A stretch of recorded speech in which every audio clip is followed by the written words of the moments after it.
ஐயோ கண்ட்ரேட்ரு எல்லாம் கரெக்டாக இருக்காங்க இல்லையா? முருகன் கோயிலுக்கு போகிறவங்களாம் கரெக்டாக இருக்காங்களான்னு பார்த்துங்க.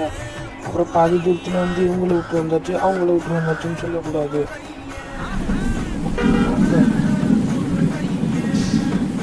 என்னடா வருஷமாக வருவீங்க? டாடாஸ்லாம் முருகன் கோயிலுக்கு போயிட்டு வரீங்களா? கேட்டு வேறு அடிக்கடி குறுக்க போட்டு வச்சுருக்காங்க. முருகன் கோயில் வந்துடுச்சு வாங்க.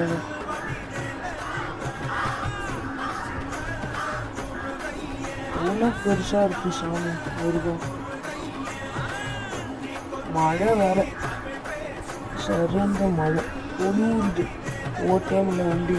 இதோ கண்டுட்டு எல்லாரையும் எல்லாம் பேக்கெல்லாம் எடுத்துக்கிட்டு இறங்க சொல்லியா வண்டியை திருப்பிக்கிறோம். ஒரு யூட்டன் போட்டுக்கலாம். கண்டக்டர் ரிவேஷ் வரியா? இன்னும் கோயில் வெளியே வந்தோன்னு மழை விட்டுடுச்சு. எல்லாம் இந்த முருகனோட